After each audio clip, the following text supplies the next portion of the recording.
안녕하세요. 킹스콜링 교회를 섬기는 박경록 목사입니다. 이번 시간은 지난 시간에 이어서 여호와의 일곱 영 두 번째 시간을 함께 가져보도록 하겠습니다.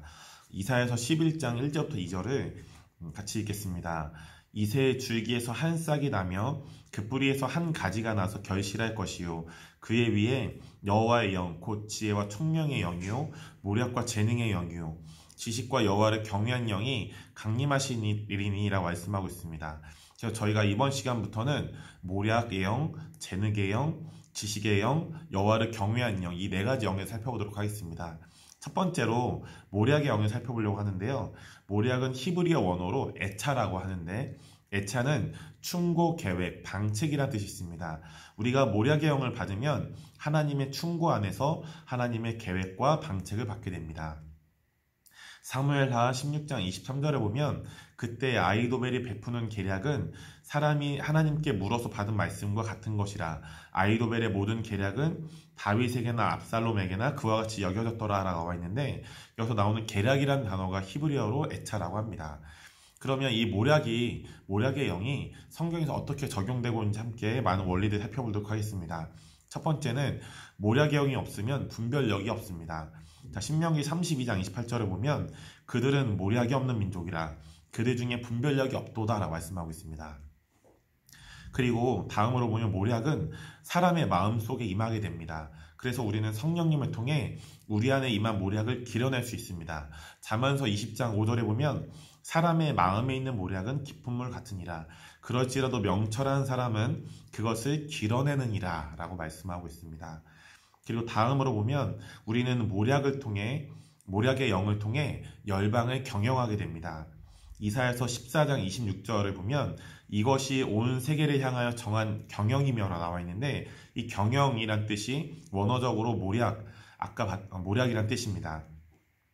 이것이 열방을 향하여 편손이라 하셨나니 라고 나와 있습니다. 여러분들이 이 영상을 보실 때쯤이면 저는 필리핀에 있을 것이죠. 저희가 지난 시간에 여호와의 일곱 영 첫 번째 시간을 다뤘는데 그리고 지금 두 번째 시간을 다루고 있잖아요. 그리고 다음 시간에는 무지개 하나님에 대해서 제가 살펴보려고 하는데 저희가 이 유튜브 설교를 남기는 이유는 제가 필리핀 열방에 있기 때문입니다. 특별히 이 모략의 영신 성령님을 따라서 제가 열방에 나아가서 열방을 경영하신 하나님의 역사를 함께 보게 될 텐데요. 여러분 생각나시면 저를 위해서 기도해 주시고 더 풍성한 열방의 네트워킹들이 열방의 하나님의 사람들이 또 연결되고 많은 열방의 하나님 나라의 확장이 풍성함과 충만함으로 나타나고 결실되도록 생각나실 때 기도해 주시기 부탁드립니다. 다음으로 재능의 영에 대해 살펴보도록 하겠습니다.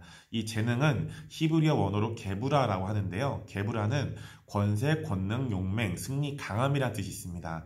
우리가 재능의 영을 받으면 하나님의 권세와 권능이 나타나므로 용맹하고 강하여져서 놀라운 승리를 경험하게 됩니다. 역대하 20장 6절에 보면 이르되 우리 조상들의 하나님 여호와여 주는 하늘에서 하나님이 아니시나이까 이방 사람들의 모든 나라를 다스리지 아니하시나이까 주의 손에 권세, 이 권세가 히브리어 원어로 게브라인데요. 권세와 능력이 있사오니 능히 주와 맞설 사람이 없나이다라고 말씀하고 있습니다. 그리고 역대상 29장 11절에 보면 여호와여 위대하심과 권능, 이 권능이란 단어가 히브리어 원어로 게브라인데요. 권능과 영광과 승리와 위엄이 다 주께 속하였사오니라 말씀하고 있습니다. 자, 그럼 이 재능이란 단어가 재능의 영이 성경에 어떻게 적용되고 있는지 함께 많은 원리들 살펴보도록 하겠습니다. 첫 번째로 재능의 영은 지혜의 영과 총명의 영과 함께 우리에게 역사합니다. 열왕기상 7장 14절을 보면 그는 납달리 지파 과부의 아들이요 그의 아버지는 두로 사람이니 노스의 대장장이라 이 히람은 모든 논일에 지혜와 총명과 재능을 구비한 자이더니 솔로몬 왕에게 와서 모든 공사를 하니라 라고 말씀하고 있습니다. 이 지혜와 총명과 재능이 함께 나타나는 것이 보이시죠? 그리고 이사야서 12장 2절을 보면 여호와의 영, 지혜와 총명의 영이요 모략과 재능의 영이요 지식과 여호와를 경외한 영이 강림하시리니 라 나와 있는데요. 재능의 영이 지혜의 영과 총명의 영과 함께 역사하는 것을 볼 수 있습니다. 그리고 다음으로는 저희가 지식의 영에서 살펴보도록 하겠습니다. 지식은 히브리어 원어로 다하트라고 하는데요. 다하트는 지식, 알다란 뜻이 있습니다. 그리고 보시면 다하트라는 단어는 야다, 저희가 하나님을 아는 지식, 그 두 번째 시간에 배웠던 단어인데요. 히브리어 원어로 야다, 이 야다는 부부간에만 경험하는 특별한 친밀함이라는 뜻이 있는데요. 다하트는 히브리어 야다에서 유래된 단어입니다. 그래서 우리가 지식의 영을 받으면 하나님으로부터 오는 계시들을 알고 그 계시들의 실제를 경험함으로 하나님을 더욱 알게 되는 것입니다.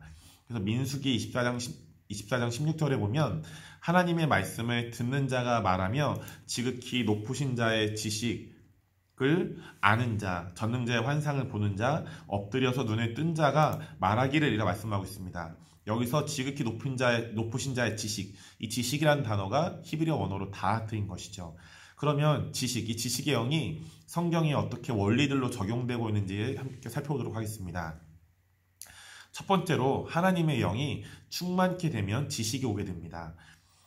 출애굽기 31장 3절에 보면 하나님의 영을 그에게 충만하게 하여 지혜와 총명과 지식과 여러 가지 재주로 오라고 말씀하고 있고요.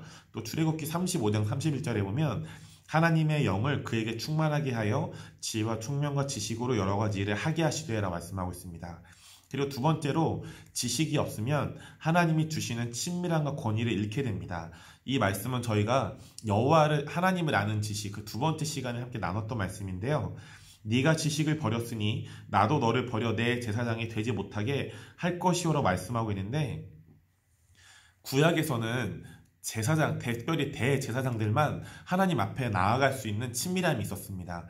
그리고 또 구약에서는 제사장들만 하나님 앞에 나아가서 모든 이스라엘 민족의 죄를 없앨 수 있는 권위가 있었죠.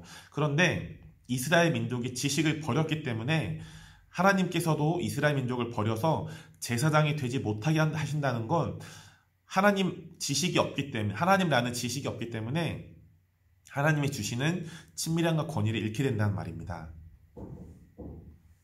그러므로 우리가 지식의 영이 풍성함을 받아서 충만함을 받아서 하나님과의 더 깊은 친밀함으로, 그리고 하나님께서 주시는 풍성하고 충만한 권위를 잘 사용해야 할 것입니다.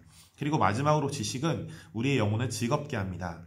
잠언서 2장 10절에 보면 지식이 내 영혼을 즐겁게 할 것이요 라고 나와 있습니다. 이제 마지막으로 여호와의 일곱 영, 그 7개의 영 중에 마지막의 영인 여호와를 경외하는 영에서 살펴보도록 하겠습니다.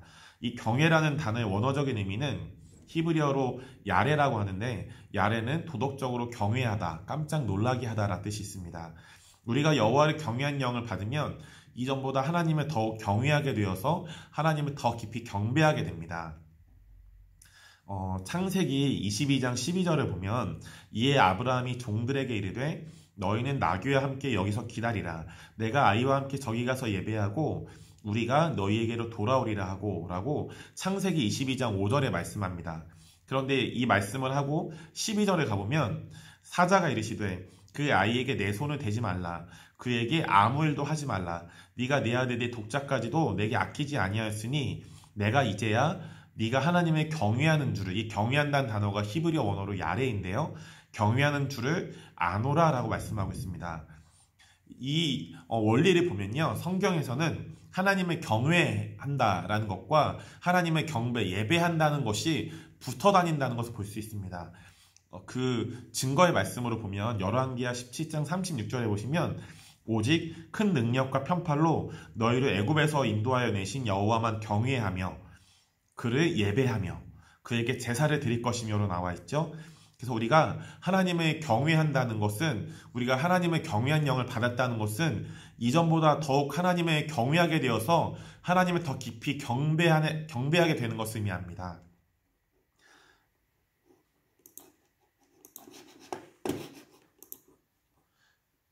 시편 5장 7절에는 이런 원리를 담고 있는데요. 오직 나는 주의 풍성한 사랑을 힘입어 주의 집에 들어가 주를 경외함으로, 주를 경외한다는 것과 분명히 예배한다는 단어가 붙어 다닌다고 그랬죠. 주를 경외함으로 그 뒷절에 보시면 성전을 향하여 예배하리이다 라고 나와 있습니다.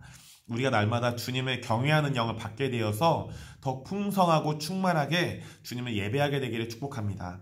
그러면 이 경외의 영이 경외가 성경에서 어떤 원리대로 적용되고 있는지를 함께 살펴보도록 하겠습니다.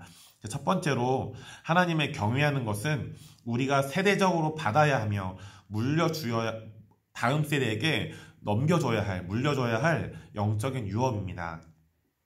창세기 22장 12절을 보면 사자가 이르시되 그 아이에게 네 손을 대지 말라. 그에게 아무 일도 하지 말라. 네가 네 아들 네 독자까지도 내게 아끼지 아니하였으니 내가 이제야 네가 하나님을 경외한 줄을 아노라 라고 말씀하고 있어요. 그리고 신명기서 4장 10절에 보면 네가 호렙산에서 네 하나님 여호와 앞에 섰던 날에 여호와께서 내게 이르시기를 나에게 백성을 모으라. 내가 그들에게 내 말을 들려주어 그들이 세상에 사는 날 동안 나를 경외함을 배우게 하며 그 자녀에게 가르치게 하리라 하시매라고 나와 있습니다. 근데 아까 저희가 창세기서 22장 12절을 읽었잖아요. 내가 이제야 네가 하나님을 경외한 줄 아노라. 이것은 아브라함이 하나님을 경외하게 된 것을 하나님의 사자가 또 하나님이 알게 되셨다는 말씀입니다. 그리고 이 아브라함의 복이 하나님을 경외했던 아브라함의 복이 그 다음 자손 이삭에게 또 그 다음 자손들에게 풍성히 전해지게 되어서 이 신명기 4장 10절의 말씀이 완성이 된 것이죠. 내가 그들에게 내 말을 들려주어 그들이 세상에 사는 날 동안 나를 경외함을 배우게 하며 아브라함 때부터 그 후의 자손들에게까지 하나님을 경외하는 복이 계속 전수된 것입니다. 그리고 시편 34편 11절을 보면 너희 자녀들아 와서 내 말을 들으라. 내가 여호와를 경외하는 법을 너희에게 가르치리로다 라고 말씀하고 있습니다. 그리고 다음으로 보면 하나님을 경외하면 우리의 가정과 모든 영역에 하나님의 축복이 임하게 됩니다. 그래서 하나님의 경외한 영이 이 강의를 들으시는 모든 분들에게 충만하셔서 여러분들의 가정 그리고 사업, 직장, 학교 모든 영역에 하나님의 축복이 풍성하고 충만하게 임하게 되시기를 예수님 이름으로 축복합니다. 출애굽기 1장 21절에 보면 그 산파들은 하나님을 경외하였으므로 하나님이 그들의 집안을 흥왕하게 하신지라라 말씀하고 있습니다. 신명기 5장 29절을 보면 다만 그들이 항상 이 같은 마음을 품어 나를 경외하며 내 모든 명령을 지켜서 그들과 그 자손이 영원히 복받기를 원하노라 라고 말씀하고 있습니다. 그리고 신명기서 6장 24절에 보면 여호와께서 우리에게 이 모든 규례를 지키라 명령하셨으니 이는 우리가 우리 하나님 여호와를 경외하여 항상 복을 누리게 하시기 위하심이며 또 여호와께서 우리를 오늘과 같이 살게 하려 하심이라 라고 말씀하고 있습니다. 그리고 시편 115편 13절에 보면 높은 사람이나 낮은 사람을 막론하고 여호와를 경외하는 자들에게 복을 주시리로다 라고 하고 하나님께서 약속하고 계십니다. 그리고 시편 128편 4절에 보면 여호와를 경외하는 자는 이같이 복을 얻으리로다 라고 말씀하고 있습니다. 전도서 8장 12절에는 하나님을 경외하여 그를 경외하는 자들은 잘 될 것이요 라고 말씀하고 있습니다. 그리고 다음으로 보면 하나님을 경외하게 되면 하나님의 말씀을 지켜 행하게 됩니다. 신명기서 17장 19절을 보면 평생에 자기 옆에 두고 읽어 그의 하나님 여호와 경외하기를 배우며 이 율법의 모든 말과 이 규례를 지켜 행할 것이라 라고 말씀하고 있습니다. 그리고 신명기서 31장 12절을 보면 네 하나님 여호와를 경외하며 이 율법의 모든 말씀을 지켜 행하게 하고 라고 말씀하고 있습니다. 저희가 그 다음 원리를 살펴보면 하나님의 능력을 보게 되면 하나님을 경외하게 되고 하나님과 리더들, 권위자들을 신뢰하게 됩니다. 출애굽기 14장 31절에 보면 이스라엘이 여호와께서 애굽 사람들에게 행하신 그 큰 능력을 모았으므로 백성이 여호와를 경외하며 여호와와 그의 종 모세를 믿었더라라 말씀하고 있습니다. 그 같은 원리가 요한복음 20장 30절부터 31절까지 나와 있는데요. 예수께서 제자들 앞에서 이 책에 기록되지 아니한 다른 표적도 많이 행하셨으나 오직 이것을 기록함은 너희로 예수께서 하나님의 아들 그리스도이심을 믿게 하려 함이요 또 너희로 믿고 그 이름에 힘입어 생명을 얻게 하려 함이니라 라고 말씀하고 있습니다. 그 다음 원리를 보시면 하나님을 경외하면 범죄하지 않게 됩니다. 모세가 백성에게 이르되 두려워하지 말라. 하나님이 임하시면 너희를 시험하고 너희로 경외하여 범죄하지 않게 하려 하심이니라 라고 출애굽기 20장 20절에 말씀하고 있습니다. 욥기 1장 1절에는 우스당에 욥이라 불리는 사람이 있었는데 그 사람은 온전하고 정직하여 하나님을 경외하며 악에서 떠난 자더라 라고 말씀하고 있습니다. 잠언서 8장 13절을 보면 여호와를 경외하는 것은 악을 미워하는 것이라 라고 말씀하고 있습니다. 그래서 우리가 하나님을 경외하면 범죄하지 않게 됩니다. 다음 원리를 보면요, 하나님을 경외하는 자에게 하나님의 친밀하심이 있습니다. 시편 25편 14절에는 여호와의 친밀하심이 그를 경외하는 자들에게 있으며 그의 언약을 그들에게 보이시리로다 라고 말씀하고 있습니다. 그리고 시편 103편 11절에는 이는 하늘이 땅에서 높음같이 그를 경외하는 자에게 그의 인자하심, 하나님의 사랑이 크심이로다 라고 말씀하고 있습니다. 그리고 시편 103편 17절에는 여호와의 인자하심은 자기를 경외하는 자에게 영원부터 영원까지 이르며 그의 공의는 자손의 자손에게까지 이르리니 라고 말씀하고 있습니다. 그리고 다음으로 보시면 하나님을 경외하면 부족함이 없습니다. 너희 성도들아 여호와를 경외하라. 그를 경외하는 자에게는 부족함이 없도다라고 시편 34편 9절에 말씀하고 있고요. 여호와께서 자기를 경외하는 자들에게 양식을 주시겠다라고 시편 111편 5절에 약속하고 있습니다. 그리고 하나님을 경외하면 승리가 옵니다. 주를 경외하는 자에게 깃발, 이 깃발은 승리를 의미합니다. 깃발을 주시고라고 시편 60편 4절에 말씀하고 있습니다. 다음 원리로는 하나님을 경외하면 장수하게 됩니다. 잠언서 10장 27절을 보면 여호와를 경외하면 장수하느니라 라고 말씀하고 있습니다. 그 다음 원리를 보면 하나님을 경외하면 다음 세대에게까지 하나님의 복이 임합니다. 아까 보셨죠? 하나님을 경외하는 것이 우리가 다음 세대에 전수할 하나님의 복이다라고 말씀드렸는데요. 여호와를 경외하는 자에게는 견고한 의뢰가 있나니 그 자녀들에게 피난처가 있으리라 라고 말씀하고 있습니다. 그리고 다음 원리를 보면 하나님을 경외하면 하나님의 치유가 임합니다. 내 이름을 경외하는 너희에게는 공의로운 해가 떠올라서 치료하는 광선을 비추시겠다고 말라기서 4장 2절에 말씀하고 있습니다. 그리고 마지막 원리로는 하나님을 경외하면 부흥이 옵니다. 사도행전 9장 31절에 그리하여 온 유대와 갈릴리와 사마리아 교회가 평안하여 든든히 서가고 주를 경외함과 성령의 위로로 진행하여 수가 더 많아지니라 라고 말씀하고 있습니다. 이 여호와의 검령의 이제 결론을 살펴보도록 하겠습니다. 우리는 2주에 걸쳐서 여호와의 7영에 대해 살펴보았습니다. 여호와의 7영으로 우리에게 임하시는 성령님은 우리가 상상하는 그 이상으로 인격적이신 분이시고요. 선하신 분이십니다. 여러분 믿으시죠? 아멘입니다.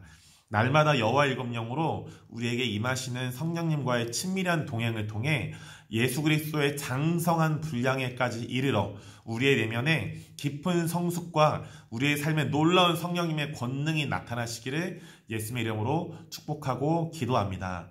너무나 수고 많으셨고요. 저희가 다음 강의 때 또 뵙도록 하겠습니다. 감사합니다.